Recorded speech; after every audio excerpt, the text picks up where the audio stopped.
So what have we learnt from the main task from the preliminary task? We learned how to use the actual software Audacity, where we was able to record our voices and to use like import sound from like Free Music Archives and Freesound. Exactly. Free Music Archive and Freesound allowed us, to get so much resources in terms of sounds and music to put in our product. Which we use as like the background, really, like construction. Exactly. Here we've got Jewel working on his blog. This is the first time I've ever worked on blogs before, because we use paper, which is only so limited and it just doesn't allow you to do anything. With the blogs, it gives you so much freedom because you can use, video, picture, and just sounds, and it's good. And like before, when we done it on paper, it was limited, and on the blogs you can see the research. Exactly, it allows us just to do so much more.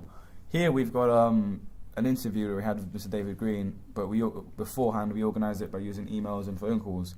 This is exciting for us because we've never done anything like this before. We've actually gone out and actually tried to contact someone. And also by using this interview, we actually done another interview with Simon Williams at from the Eval Library, which is all part of our research, all part for our product at the end. Here we are at the Westminster Reference Library at the Media Archives. They're doing more research with Carl Fleming's The Radio Handbook. And Understanding Radio as well. So this time we've actually had primary data and secondary data, and we've put it into one. Exactly. This is in this part of the book we're just looking at how a radio broadcast is organized by the script means, and then once we got that information, we used a website called Wikispaces. This is a private office which allows one or two person or more to create and share information. That's it. And with that, even when a group member weren't there, we was able to catch up. Exactly, catch up on our work. Here we've got some production images with Eleanor, who did the traffic report for us. She did the traffic report. We chose her because she had an audiogenic voice.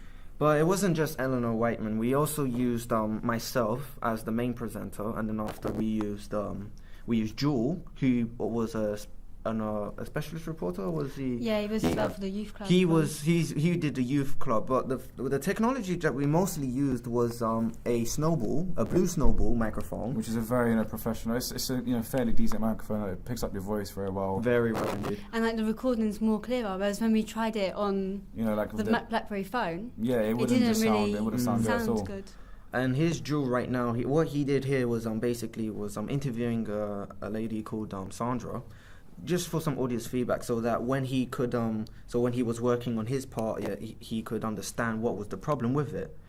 But after, so we could improve it as well. Exactly, so this was our Made Unveiled. This is what it looked like after some of the editing, multi-tracking, adding the sounds. But as a group, we also took part each. Like I done the traffic scene.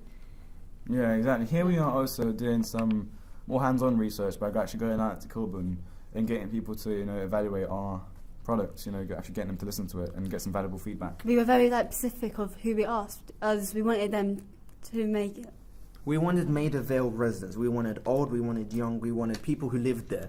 We had genuine people. Genuine people. And genuine people, yes. Here, for example, Pedro here is interviewing one, and then after we got her feedback, and then after we decided to each take a part, go home, edit it, and then after to make towards our final product, which is what we've actually done. Make Maida Unveiled a great local broadcast, and that's what we mostly did. It was, just thank you for listening. Looking forward to our A2. Thank you.